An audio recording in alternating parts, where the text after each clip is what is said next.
Très bien, bismillah, alhamdulillah, wassalatu wassalamu ala rasulillahi, amma ba'd. Mes frères, mes sœurs, nous passons à un nouveau nom, qui est le nom Ar-Rahman. Mais avant de nous plonger dans ce dernier, je vous rappelle qu'actuellement, vous détenez une science précieuse, qui est la connaissance du nom d'Allah, Rabb, que nous avons terminé. Mes frères, la connaissance qui est en rapport avec Allah est la plus noble. Mes frères, quelle science est plus noble que la science qui concerne Allah directement, dont le sujet principal est Allah? Et le cœur, ce réceptacle, se réjouit de recevoir cette connaissance, qui est la connaissance d'Allah. Pourquoi? Parce que, rappelez-vous du premier live, concernant les noms et attributs. Lorsque nous avons commencé avec Ar-Rabb, nous avions expliqué que le cœur prend tout son sens lorsqu'il se remplit de cette connaissance. Un cœur qui est vide de la connaissance d'Allah, même s'il contient toutes les autres connaissances, c'est comme s'il ne contient rien du tout. Et rappelez-vous de la parole de Cheikh l'Islam Ibn Taymiyyah et de son élève Ibn al-Qayyim al-Jawziyya, qu'Allah leur fasse miséricorde à tous deux, que le rôle du cœur est de connaître Allah. Donc mon frère, lorsque tu remplis ton cœur de connaissance d'Allah, tu lui donnes du sens. Le cœur prend sens parce qu'il se remplit de ce qu'il doit se remplir, la connaissance de son Créateur. Mais n'oubliez pas que connaître Allah n'est qu'une graine que vous allez planter dans votre cœur. Et vous devez arroser cette graine par la pluie de la méditation. Pourquoi? Afin qu'elle laisse pousser ses fruits, ces plantes qui sont l'amour d'Allah, l'espoir en Allah, la crainte, que cela puisse te sortir de l'insouciance, que tu puisses puiser la force en cela, d'aller à l'encontre des tentations, les insufflations diaboliques que nous avons vues, purifier ton âme, et enfin l'engouement vers les bonnes œuvres. Mes frères, plongeons-nous dans le nom d'Allah, Ar-Rahman. C'est avec beaucoup de joie, d'amour et surtout d'espoir que je me plonge dans ce nom, parce que ce nom m'inspire beaucoup d'espoir. Ar-Rahman. Sachez que ce nom est à l'origine de tous les autres noms d'Allah.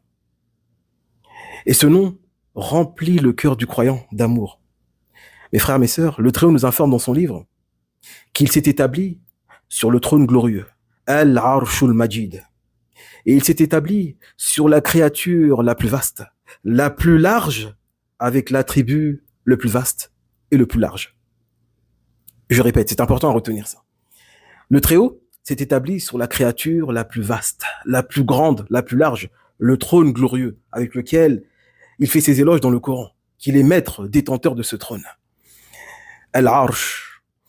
Et il s'est établi pas avec n'importe quel attribut, mais son attribut le plus large et le plus vaste, qui est la miséricorde. Donc là, nous avons l'accord entre deux choses, deux éléments.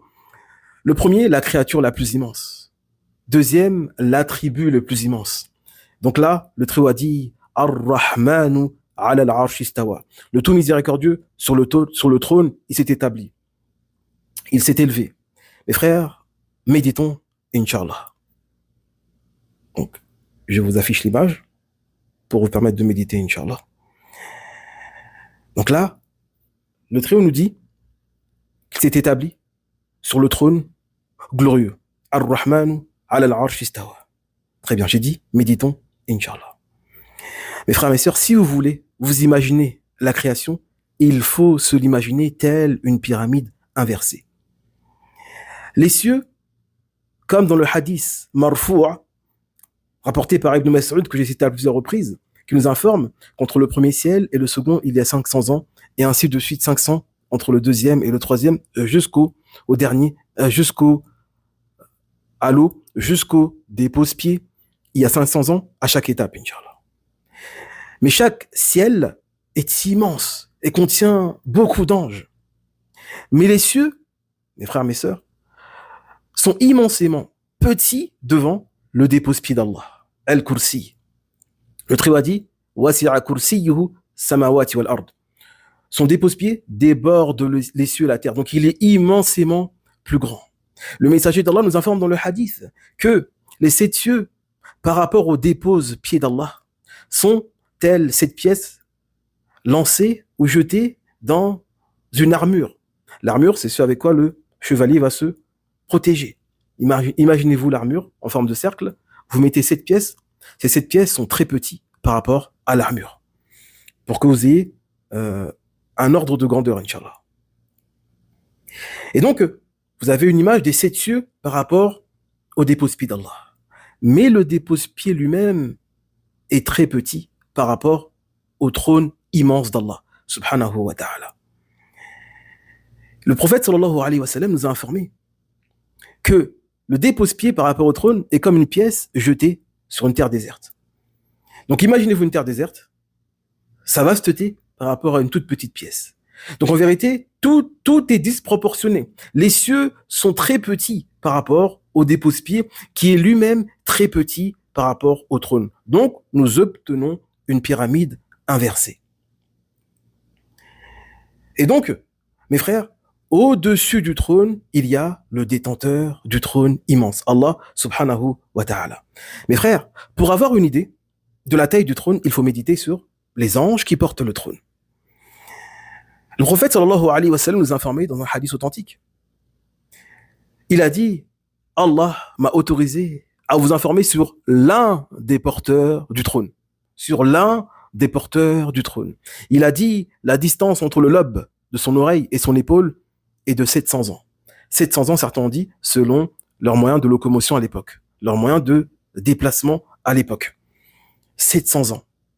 Comme a dit Cheikh Abdul Razak al-Badr, ceci n'est simplement que la distance entre le lobe de son oreille et son épaule. Que dire de sa tête à ses pieds? C'est encore plus immense. Et donc, imaginez-vous, mes frères, mes sœurs, que ça, c'est qu'un ange qui est porteur du trône. Ibn Kathir nous informe qu'il en faut 4.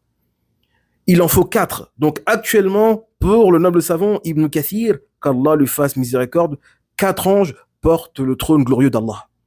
Et au jour dernier, il en faudra 8, comme c'est rapporté dans Surat al-Haqq, pour déplacer le trône. Subhanallah. Mes frères, ce n'est pas tout. Les ordres de grandeur sont encore plus inimaginables que ça. Le Très-Haut a dit Ta'arujul mala'ikat warruhu ilayhi fi yawmin kana miqdaruhu 50 alf sana. Surat al-Ma'arij, verset 4. Les anges ainsi que l'esprit montent vers lui en un jour dont la durée est de 50 000 ans. En un jour dont la durée est de 50 000 ans. Les anges ainsi que l'esprit. Les exégètes du Coran ont donné plusieurs explications. Je vais en relever 2, Inch'Allah. La première est que l'esprit ici est l'ange Gabriel. Et donc cela va témoigner de la noblesse de ses ascensions. Les anges, ainsi que l'ange le plus noble, Gabriel, montent vers lui en un jour qui dure 50 000 ans. Deuxième explication qui a été donnée. Rappelez-vous que dans la série portant sur la mort, nous avons évoqué le fait que lorsque le moribond, la personne décède, les anges recueillent son âme et monte avec cette âme vers le trône glorieux, et traverse les cieux et demande la permission à chaque ciel. Et donc ici, certains ont dit que l'esprit est un ismul jins qui témoigne de tous les âmes. Donc, les anges, accompagnés des âmes des personnes décédées, montent vers Allah. Et comme nous avons dit, les bonnes âmes arrivent à ce trône. Et les mauvaises s'arrêtent au premier ciel. Personne ne leur donne l'autorisation de passer et retombent dans leur corps. Et donc, les bonnes âmes montent vers Allah, accompagné de ces anges-là, en un jour qui dure 50 000 ans. Et donc, nous comprenons que du ciel de la terre la plus basse au trône, il y a une distance de 50 000 ans. Donc là, nous sommes très loin de la taille des anges les plus grands. Subhanallah. Cheikh Saadi évoque que 50 000 ans ici signifie la durée normale à vitesse humaine, selon nos moyens de locomotion à nous, de déplacement à nous. Mais Allah subhanahu wa ta'ala a permis aux anges de parcourir cette distance en un jour. Donc, ils ont des capacités de déplacement rapides qui dépassent l'entendement. Ils peuvent parcourir 50 000 ans en un jour. Subhanallah. Ibn Kathir évoque que le trône est le toit de la création. Ce qui signifie, mes frères, mes sœurs, que le trône est tel un toit. En dessous, il y a toutes les créatures et au-dessus, il y a le Créateur. Donc, toutes les créatures se trouvent en dessous. Donc, le trône qui est immense et qui doit être immensément long à dépasser, lorsque tu dépasses le trône, en t'élevant, tu n'es plus dans la création. Et là-bas, il y a le Créateur qui s'est élevé au-dessus du trône. Il précise que ce trône est sous forme de coupole. En fait, toute l'humanité est sous forme de coupole. Pourquoi ? Parce que pour que les cieux débordent pour que le dépose-pied déborde les cieux, il faut qu'il soit sous forme d'arc. Très bien. Et donc, à cela, nous comprenons que le trône est la créature la plus proche du Créateur. Subhanallah. Qu'est-ce que j'aimerais être le trône? C'est la créature la plus proche du Créateur. Quel honneur ce trône. Subhanallah. Ensuite, nous avons les anges, qui sont les porteurs de ce trône immense, sur lesquels nous allons développer plus tard, Inch'Allah. Et donc, le trône nous informe que c'est avec ce nom, Ar-Rahman, qui s'établit sur ce trône. Quel est le message derrière cela? Pourquoi n'a-t-il pas dit le dur en punition, le dur en châtiment, El-Muntaqim, celui qui se venge, s'est établi au-dessus du trône? Non, il nous a dit le tout miséricordieux s'est établi au-dessus du trône. C'est pour nous envoyer un message, mes frères, que celui qui détient les rênes de l'univers veut entretenir avec nous une relation de miséricorde et non de tyrannie. Et non de tyrannie comme nous avons vu, excusez-moi de l'exemple, mais comme avant nous avons vu dans notre égarement les séries concernant la mythologie grecque, lorsque ces dieux s'en prenaient aux créatures, aux humains, sans raison comme ça, il les soulevait, il les faisait exploser en plein air, il transformait leur vie en cauchemar. Non, le Très-Haut nous informe que celui qui détient les rênes de l'univers veut entretenir avec toi, ô Abdallah, ô toi Amatullah, servant et servante d'Allah, une relation de miséricorde. Mes frères, soyons apaisés et réjouissons-nous de la bonne nouvelle. Le maître de l'univers est tout miséricordieux. D'après Abi Huraira, qu'Allah soit satisfait de lui, il a dit que le messager d'Allah, sallallahu alayhi wa sallam, a dit, lorsqu'Allah a décrété la création, c'est-à-dire avant de créer la création, il a écrit dans son livre, qui est auprès de lui, au-dessus du trône, ma miséricorde l'emporte sur ma colère. Ma miséricorde l'emporte sur ma colère. Très bien. Mes frères, mes sœurs, je vais vous faire participer dans le live, et Inch'Allah, donc écrivez, bi'idhnillah. La première question. Mes frères, si vous avez compris le hadith, quand a-t-il écrit ce livre? Quand est-ce qu'il a écrit ce livre? Quand est-ce qu'Allah a écrit ce livre? Par rapport à la lecture du hadith que je viens de faire. Quand est-ce qu'Allah a écrit ce livre? Dans chaque question, vous allez voir que nous allons tirer une connaissance bénéfique, Inch'Allah. Quand est-ce qu'il a écrit ce livre? 50 000 ans avant la création. Très bien. 50 000 ans avant la création. Ce qui signifie que le très miséricordieux avait décidé d'être miséricordieux avec nous avant même de nous avoir créés. Subhanallah. Ce n'est pas après nous avoir créés qu'il a pris cette décision. Avant de nous avoir créés, il avait déjà décidé d'être bon envers nous. Comment nous le savons? C'est qu'il l'a consigné avant même de nous créer. Inch'Allah. Très bien. La seconde question, mes frères, mes sœurs, qu'a-t-il écrit dans ce livre? Qu'a-t-il écrit dans ce livre? Je vous lis. Qu'a-t-il écrit dans ce livre? Je fais allusion au hadith que je viens de vous faire la lecture, dont je viens de vous faire la lecture, Inch'Allah. Qu'a-t-il écrit dans ce livre? Très bien. Ma miséricorde l'emporte sur ma colère. Ma miséricorde devance ma colère. Très bien. Mes frères, mes sœurs, Cheikh al-Islam Ibn Taymiyyah a dit que la miséricorde d'Allah est supérieure à sa colère. La miséricorde d'Allah est supérieure à sa colère. C'est incroyable, mes frères. C'est-à-dire qu'Allah, subhanahu wa ta'ala, possède des attributs se surpassant les uns les autres. Ces attributs ne sont pas égaux. Sa miséricorde devance sa colère. Dans l'autre version, prend le dessus, surpasse sa colère. Donc, c'est pour cela qu'il est permis de demander protection contre sa colère par sa miséricorde. Pourquoi? Parce que sa miséricorde relabet, comme on dit en arabe, l'emporte, prend le dessus sur sa colère. Et Cheikh Abdul Razak al-Badr a dit que sa miséricorde est plus proche de nous que sa colère et qu'elle précède de sa colère. Donc toute personne qui est atteinte par la colère d'Allah, c'est-à-dire qu'un châtiment, une punition, il faut qu'elle sache qu'avant, elle a été touchée par sa miséricorde. Elle jouissait de beaucoup de bienfaits. Très bien, une autre question. Mes frères, pourquoi a-t-il écrit? Avait-il besoin d'écrire? Pourquoi a-t-il écrit? Pourquoi Allah subhanahu wa ta'ala a-t-il écrit? Comme preuve. Mais encore,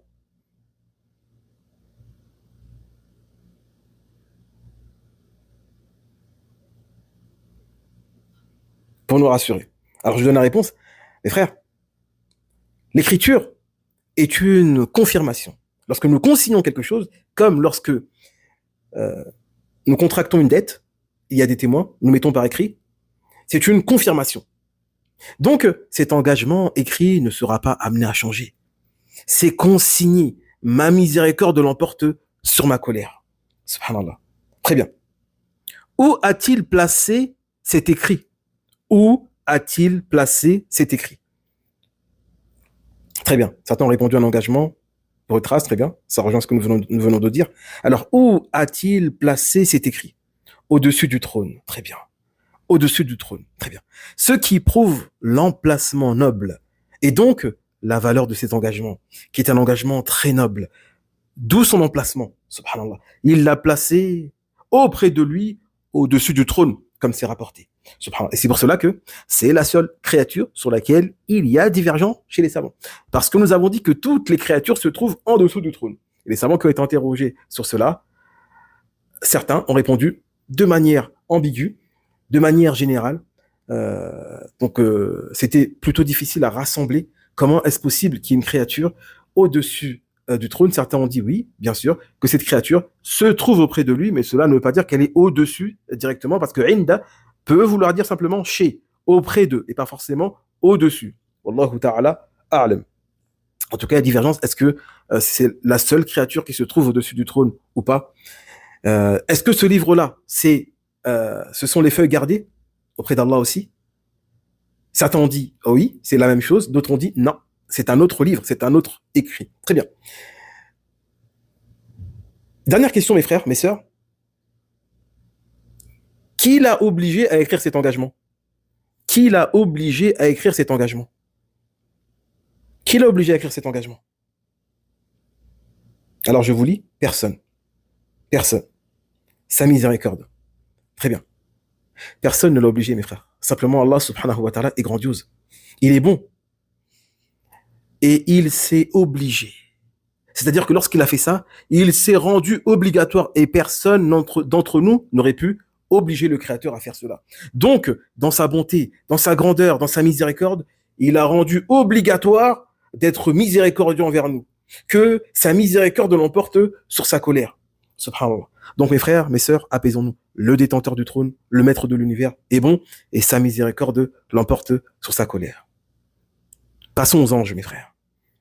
Le très haut a dit Alladhina yahmiluna al-arsha wa man hawlahu yusabbihuna bihamdi rabbihim wa yu'minuna bihi wa yastaghfiruna lilladhina amanu rabbana wasi'ta kulla shay'in rahmatan wa 'ilma faghfir lilladhina tabu wattaba'u sabilaka wa qihim 'adhab al-jahim. Surat Ghafir, verset 7. Sans s'approcher. Les anges qui portent le trône et ceux qui l'entourent célèbrent les louanges de leur Seigneur, croient en lui et ils implorent le pardon pour ceux qui croient. Seigneur, tu étends sur toute chose ta miséricorde et ta science. Pardonne donc à ceux qui se repentent et suivent son chemin et protège-les du châtiment de l'enfer. Très bien. Mes frères, méditons sur les créatures les plus proches d'Allah. Nous avons dit que la créature la plus proche est le trône. Ensuite, il y a les anges, porteurs de ce trône. Ça, c'est la parole de Shir As-Sa'di. Porteurs de ce trône. Mes frères, quel honneur ont ces anges, subhanallah. Ils portent le trône de tout miséricordieux. Quel honneur. Allah avait décrété de leur faire honneur de porter ce trône. Qu'est-ce que j'aimerais être l'un de ces anges. Tu portes le trône du tout miséricordieux. Et il y a aussi ceux qui tournent autour du trône. Et qui se trouvent autour de ce trône. Très bien. Dans ce verset, le Très précise que les anges sont des croyants. Donc les anges sont des croyants. Et comment pourrait-il ne pas croire, subhanallah? Alors qu'ils sont en contact, qu'ils portent directement le trône du tout miséricordieux. Et ils savent consciemment qu'au-dessus s'est élevé le maître, subhanallah, le créateur de l'univers. Et mes frères, ce qui nous rassemble, c'est que nous avons la même foi. Ces anges sont des croyants. Et c'est ce qui fait d'eux nos frères. Nous sommes frères en la foi en Allah, en l'unicité de ce créateur. Et ces anges-là ne peuvent pas tomber dans l'association, dans le shirk. Pourquoi? Ils sont convaincus de son unicité, de sa grandeur. Ils en témoignent des signes qui se trouvent dans les cieux élevés, subhanallah. Et donc, du fait que nous partageons tous cette foi, il demande pardon pour nous comme c'est rapporté. Et donc, ceci est déjà l'expression de la miséricorde divine. Pourquoi? Qui leur a inspiré ce pardon? Qui leur a inspiré cette miséricorde de demander pardon pour nous? Et donc, mes frères, nous voyons que dans l'invisible se déroulent des choses qui nous échappent. Si le prophète ne nous avait pas informé que les anges demandent pardon pour nous, nous ne l'aurons jamais su. Et donc, nous savons que dans l'invisible, le Très-Haut est miséricordieux envers nous par des moyens que nous ignorons totalement. Mon frère, il y a des créatures immenses de lumière qui portent le trône, qui demandent pardon pour toi sans que tu le saches, sans que tu le sentes. Subhanallah. Très bien, mes frères et mes sœurs, une précision. Je fais en forme de question. Pour qui demandent-ils pardon, ces anges-là? Pour tout le monde? Pour qui demandent-ils pardon? Pour tout le monde? Je vous lis. Pour les croyants, très bien, mais encore? Vous avez tous dit les croyants? Non, ce n'est pas tout, ce n'est pas la seule condition.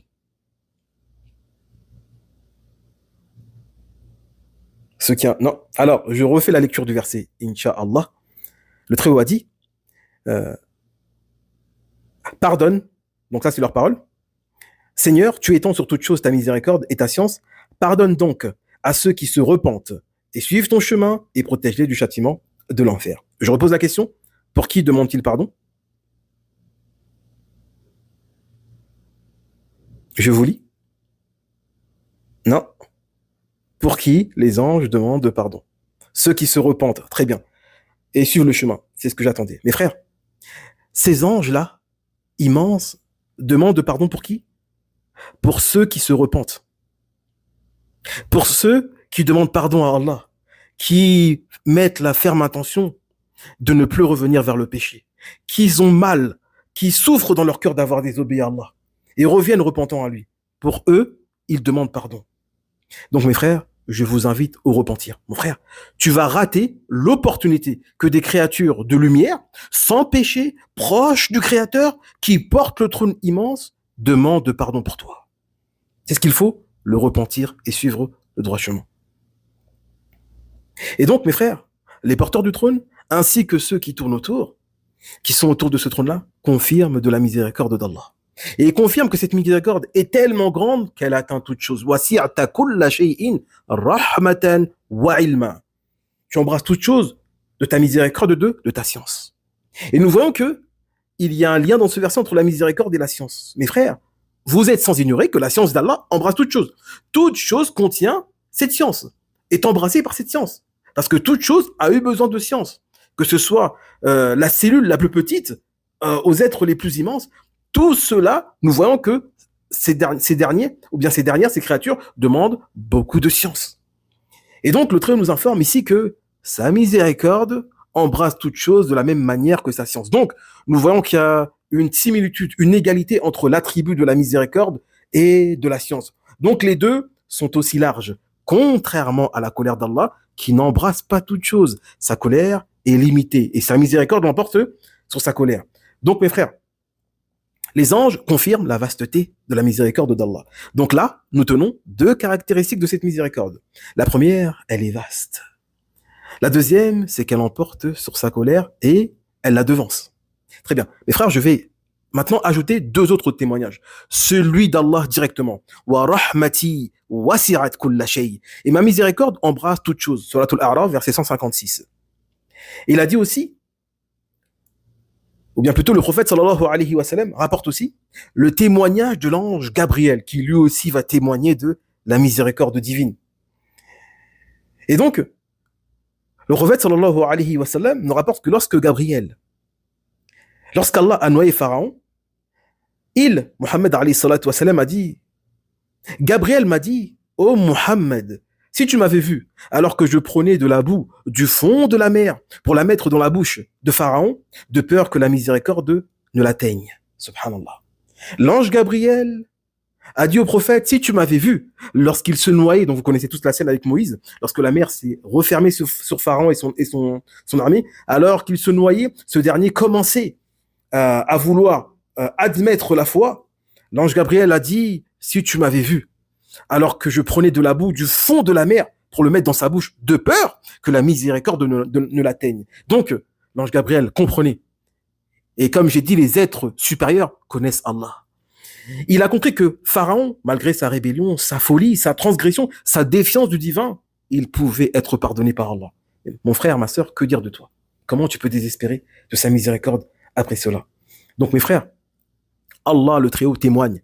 Les porteurs du trône témoignent. Ceux qui gravitent autour du trône témoignent. L'ange noble Gabriel témoigne que sa miséricorde est tellement vaste qu'elle embrasse toutes choses. Allahu Akbar. Allahu Akbar. Mes frères, sachez que nous sommes créés de manière imparfaite. Nous sommes limités dans tout. Dans la force, dans la vue, dans l'ouïe, dans l'odorat, dans la raison. Tout est limité chez nous. Donc, l'attribut de miséricorde qui est un attribut divin, d'une largesse immense, avec notre petite raison, nous sommes incapables de cerner cet attribut, d'en cerner la réalité, d'embrasser sa réalité. Le Très-Haut a dit يَعْلَمُ مَا بَيْنَ أَيْدِيهِمْ وَمَا خَلْفَهُمْ وَلَا يُحِيطُونَ بِشَيْءٍ مِّنْ عِلْمِهِ إِلَّا بِمَا شَاءَ. Sourate Al-Baqarah, verset 255, le verset de dépose-pied. Il connaît leur passé et leur futur. Donc Allah embrasse tout de nous. Passé et futur, il connaît tout. Et de sa science, il n'embrasse que ce qu'il veut. Donc, nous ne connaissons d'Allah que ce qu'il a bien voulu nous faire connaître, pas plus. Il a dit aussi يَعْلَمُ مَا بَيْنَ أَيْدِيهِمْ وَمَا خَلْفَهُمْ وَلَا يُحِيطُونَ بِهِ عِلْمًا. Sur la Torah, verset 110. Il connaît ce qui est devant eux et ce qui est derrière eux, alors qu'eux-mêmes ne le cernent pas de leur science. Nous ne cernons pas Allah de notre science. Pourquoi? Parce que il est trop parfait, trop grandiose pour que nous puissions le cerner par notre raison. Cependant, fait partie de la sunna, de donner des exemples palpables, comme le faisait le messager d'Allah sallallahu alayhi wa sallam. Pourquoi? Pour pouvoir cerner ce qui est divin. En partant de ce que tu peux comprendre, tu peux te rapprocher un peu du véritable sens, comme nous allons voir maintenant, Inch'Allah. Omar ibn al-Khattab, radiyallahu ta'ala anhu, rapporte que le messager d'Allah, sallallahu alayhi wa sallam, se rendit auprès des prisonniers. Soudain, une prisonnière se précipita en direction d'un enfant qui se trouvait parmi les prisonniers. Elle le serra contre sa poitrine et l'allaita. À cet instant, le prophète, sallallahu alayhi wa sallam, demanda: pensez-vous que cette femme puisse jeter cet enfant au feu? Puisse jeter cet enfant au feu? Nous dîmes: non, par Allah. Il dit, sallallahu alayhi wa sallam, Allah est assurément plus miséricordieux à l'égard de ses serviteurs que ne l'est cette femme envers son enfant, rapporté par l'imam Muslim. La hawla wa la quwwata illa billah. Cheikh al-Islam ibn Taymiyyah, qu'Allah lui fasse miséricorde, a dit: Allah est plus miséricordieux envers ses serviteurs que les mères les plus compatissantes envers leurs enfants. Je répète, Allah est plus miséricordieux envers ses serviteurs que les mères les plus compatissantes envers leurs enfants. Car, regardez bien, écoutez bien la cause, subhanallah, car celui qui les a rendues compatissantes est plus miséricordieux qu'elles. Et c'est logique. Celui qui a placé cette miséricorde dans les poitrines des mères, prenez les mères les plus compatissantes, leurs fils, c'est les plus grands voyous du monde, qui sèment la corruption, elles les aiment. Elles peuvent leur donner tout ce qu'elles possèdent, leurs yeux, leurs reins, malgré que ce sont les plus mauvaises personnes, elles vont les aimer quand même. Imaginez-vous toute cette miséricorde, celui qui a placé cela dans leur poitrine est encore plus miséricordieux qu'elles. Subhanallah. De ce fait, vous comprenez que la miséricorde d'Allah inspire l'espoir. Mon frère, ma sœur, reprenons l'exemple. Tout comme lorsque tu mets en colère ta mère, tu sais d'avance qu'elle sera attendrie par tes excuses. Sache qu'Allah Ta'ala est encore plus miséricordieux que cette mère. Et nous allons voir que,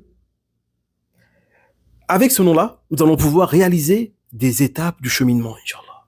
Lorsque nous allons arriver au cheminement, nous allons voir que ce nom, nous allons réussir, nous allons en faire usage pour réussir à atteindre certaines étapes du cheminement, comme nous avons dit. Il y a un lien intrinsèque, intime entre les noms et attributs d'Allah et les cheminements. Plus vous connaissez de noms, plus le cheminement prendra tout son sens lorsque nous y serons, Inch'Allah. Donc, parmi les étapes qui feront appel à la miséricorde, il y a le repentir. Plus tu es conscient de la miséricorde d'Allah, plus te sera inspiré le repentir. Parmi les adorations du cœur et les étapes du cheminement, il y a l'espoir, ar-raja, Inch'Allah. Il y a la pudeur envers Allah. Tout cela fera appel à cette miséricorde. En temps venu, nous allons développer, Inch'Allah. Très bien. En conclusion, mes frères et mes sœurs, nous allons terminer comme à notre habitude, comme nous avons fait pour le nom Ar-Rabb, par le sens, Inch'Allah, avant de passer aux implications dans les prochaines interventions. Pourquoi? À chaque fois, nous avons dit que nous allons introduire, expliquer le sens et les implications qui prendront plusieurs interventions. Inch'Allah, chaque application, nous allons nous arrêter. Pourquoi? Parce que les implications d'un nom, c'est ce qui va te servir au quotidien.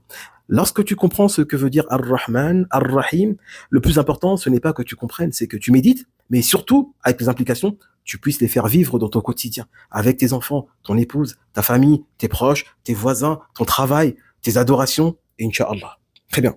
Alors, le sens du nom Ar-Rahman et du nom Ar-Rahim. Très bien. Mes frères, les deux contiennent l'attribut de la miséricorde Ar-Rahman. Mais la forme en langue arabe a beaucoup d'impact sur le sens. Donc Ar-Rahman a une forme en langue arabe qui témoigne d'une miséricorde bien plus large. Donc cette miséricorde va englober tout le monde, pervers, mécréant, croyant, tout le monde va être touché par cette miséricorde. Ar-Rahim témoigne d'une miséricorde vaste, mais beaucoup plus restreinte que Ar-Rahman. Et donc cette miséricorde se limite aux croyants, comme l'expliquaient les savants, et donc ces derniers vont jouir des bienfaits les plus intéressants, les plus importants. Et ailleurs, j'ai développé à plusieurs reprises que les plus grands bienfaits qu'Allah t'accorde, ce n'est pas l'argent, ce n'est pas un château, ce n'est pas une belle voiture, ce n'est pas une belle femme, ce n'est pas une grande maison avec une piscine, non. C'est la science, c'est la foi, c'est tout ce qui est religieux, c'est de ressentir que tu as un cœur dans ta poitrine, qui vit, qui ressent la peur de l'au-delà, qui peut voyager vers l'au-delà, qui peut ressentir l'enfer, qui peut ressentir la grandeur du Créateur, qui peut ressentir qu'il est observé par Allah. Lorsque tu ressens ces choses-là, Allah Ta'ala t'a donné les plus grands bienfaits de ces vies d'ici-bas et nous y reviendrons, Inch'Allah. Donc, c'est une miséricorde qui atteint le croyant ici-bas, qui est une miséricorde qui va toucher plutôt du point de vue religieux et aussi dans l'au-delà, Inch'Allah. Très bien. Donc là, c'est le premier sens. Rappelez-vous que la différence entre les deux, c'est que la miséricorde Ar-Rahman est plus large, englobe tout le monde. Ar-Rahim est plus restreinte et propre aux croyants, Inch'Allah. Très bien. L'autre sens qui a été donné par les savants est que Ar-Rahman exprime son essence. C'est une description directe du Créateur.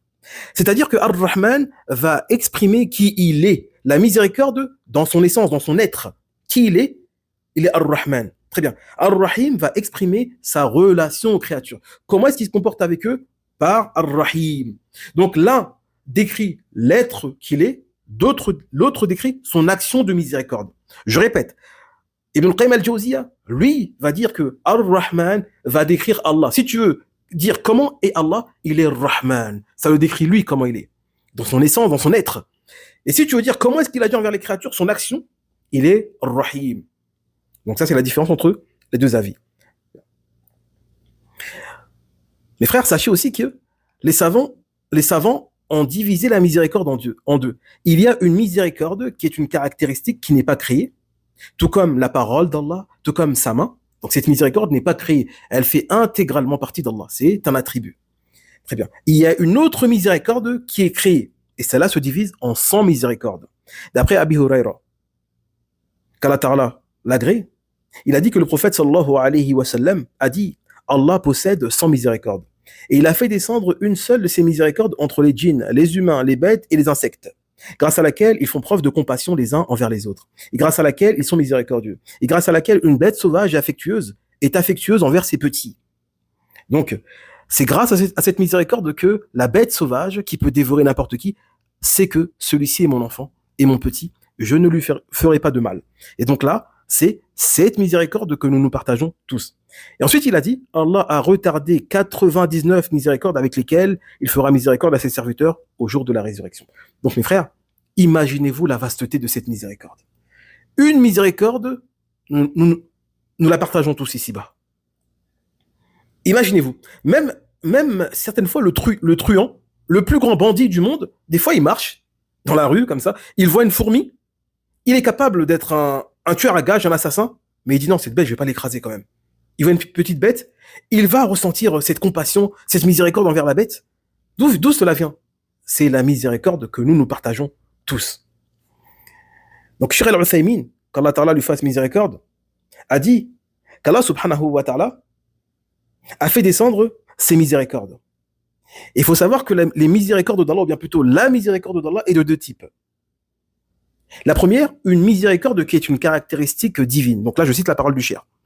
Donc, une miséricorde qui est une caractéristique divine d'Allah. Celle-ci n'est pas créée. Et elle ne se sépare pas d'Allah.